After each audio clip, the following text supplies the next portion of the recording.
Hi everybody, welcome back to Cottoverdi. My name's Annette and today we are looking at problems with climbing roses, or in fact any roses. But I have three gorgeous David Austin James Galway climbing roses that climb up the north facing front of our house and look absolutely spectacular all summer long. I really love them and I've spent years training them, and suddenly I drove back home today and I saw disaster. They just looked sick, they looked ailing, and I studied them and I figured out, I was pretty sure I knew what the problem was, but the first thing I did was I got on the phone to David Austin, who were incredible. Their customer service is amazing.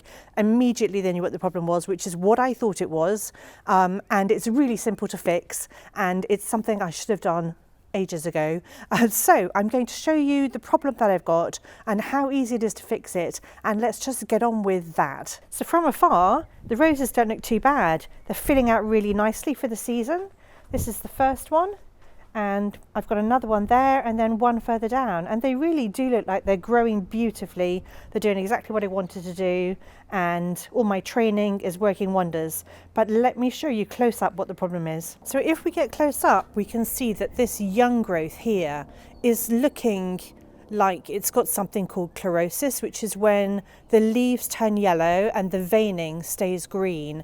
But it's only on the young leaves, it's not on the older leaves. It's on some of them, like these ones here look a little bit like maybe they got hit by frost or something. But some of the leaves are looking super healthy, just as I would expect them to, shiny and green. But the young leaves look stressed, and this is caused by a lack of nutrients. And we can see it's all over. So all the young shoots are just looking a bit sad. They've got like a pink tinge to them, very deep veins, deep green veins. And this is simply a lack of nutrition. And there's a reason for that. There's a reason why this has happened this year. So this is our driveway, that's the front garden there, and this is on a gentle slope. And what happens is rainwater rushes down the driveway, because the drive isn't finished and it's just, I don't know, ground or whatever, there's no drainage in place. The water runs all the way down here, right up to the wall of the house, and then there's a gully that forms down here. You can see where all the moss has grown, that this is the wettest area. So water is rushing through these tiny little beds that we've made here for the roses. These beds they just have uncemented brick surrounds. We've just built those without any cement or anything. These are the cobbles that we're going to have eventually, but we just made beds here for these roses. Now the beds are plenty big enough, but what's happened is that soil has got incredibly wet from all the rain that's been rushing down here, and it's just washed all the nutrients out. So all the mulch that we placed on top isn't sufficient, and so the roses are starving essentially. Now, to give David Austin their dues, if you're on their mailing list, they will have been, you'll receive their monthly newsletter, and I've been receiving their monthly newsletter, and they have said that it's time to feed our roses, at least for the last month. I think they may have said it in March, they've definitely said it in April. It's been on my to-do list, and I've kept meaning to feed the roses, but I just haven't got around to it. I've got so many seedlings, and I've had some new plants arrive that I need to pot up, and I've got to pot all my dahlias up, and so the roses I put them on the back burner. I thought, well, we've mulched them, they'll be okay for a week or two. I should have done it sooner. I should have done it when the newsletter came out. I should have put it in my calendar. I know I should feed my roses at this time of year every year, just as they're flushing out, just as all the new growth is happening. This is when they really need their nutrition. And so I'm just going to feed the roses. It's as simple as that. That will fix this problem. Obviously, I'm going to keep an eye on it. Now, I have noticed one other little annoying thing that's happened. Let me show you that. So I've checked all three roses, and of course I can't find this problem anymore. But what I found earlier when I was having a look at my ailing plants was I noticed that one of the buds had a little green fly on it, or aphids, whatever you want to call them, and if the plant is weak, which mine are at the moment, they're lacking in nutrients, so they're weak. So if pests attack them, they are less able to withstand that attack, and so they'll just get sicker. So actually, it's really important to feed the roses before they get sick, so that if aphids do land on them, they're more able to fight them off or whatever. I actually treat my roses with ladybird larvae. I don't treat them. I release ladybird larvae in May to gobble up all the aphids because they consume millions. Ladybird larvae apparently eat loads. I think that's the reason why I've got so many ladybirds in my garden, is because I release ladybird larvae every year. I don't know whether that's true or not, but that's how I tackle that problem. But actually I can't find any more. So it was just on this one bud that I found earlier. I can't find any more to show you, but I'm sure everyone knows what an aphid looks like, but I can't find any more, so I don't need to worry about that so much. So what I did earlier was I just rubbed them off with my finger, which is why they're not there anymore and I can't find them. So I'm just going to feed the roses now. I'm pretty sure people are going to ask what I use to feed the roses, and you know, anything will do actually. Just a multi-purpose plant food will do. Last year I started using something called Old Tom's Rose Food. I think that's what it's called. I'll put a link in the description below to what I'm using, but this is not an ad in any way. Like I've not been paid to promote this, but I read that it's used widely by rose growers here in the UK, and so I chose to use that last year and my roses did really well. So I'm definitely going to be using that again this year, and that's what I've put in my feeder. Now you're going to see me using a sprayer on wheels, and it's something that I purchased, I think, the year before last.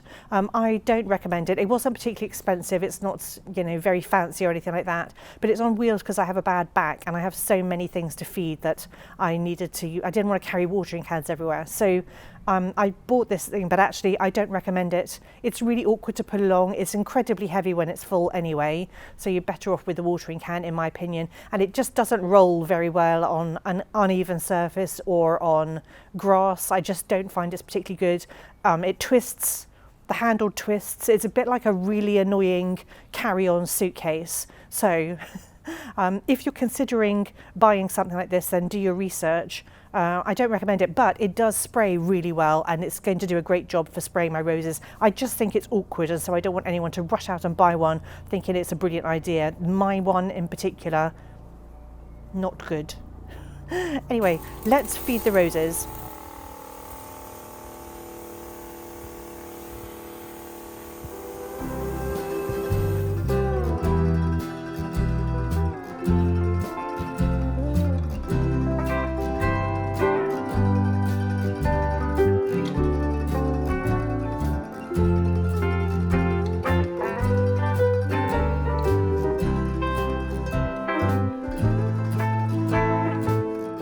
So you will have seen that the other thing that I was doing was spraying the foliage, and that is because this plant food can also be sprayed on the foliage. So I just used a really fine spray. Obviously there's no point doing that if it's about to rain, but we've got a dry day today and tomorrow, which is another good reason why I should just feed the roses immediately, because for once it's not raining.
So just as a comparison, this lovely rosy auburn new growth, this is what young growth should look like on a rose. It shouldn't look all pale and yellow.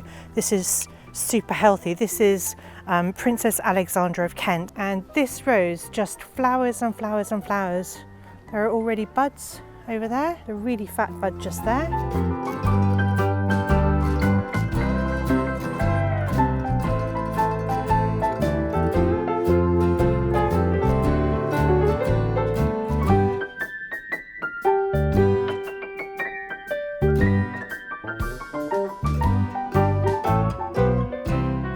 So I've fed all the roses in the front garden. I now need to fill up my tank again and go and feed the roses in the back garden. But this is just a gentle reminder to everybody to feed our roses at the beginning of the season. Don't do what I do what I say, and get on it right now before your roses start looking a bit sick like mine did, and before those aphids and pests start to bother them, because if they're weak, they're just going to be more susceptible to disease, and then they may get irreparably harmed, but hopefully not. I don't want to panic everyone, but do feed your roses, and it really doesn't matter too much what you're using. Just use like an all-round plant food if you haven't got anything else to hand. Anyway, I really hope you've enjoyed this video. If you have enjoyed it, do give it a like, because it really does help me, and follow along if you want to see how these roses recover.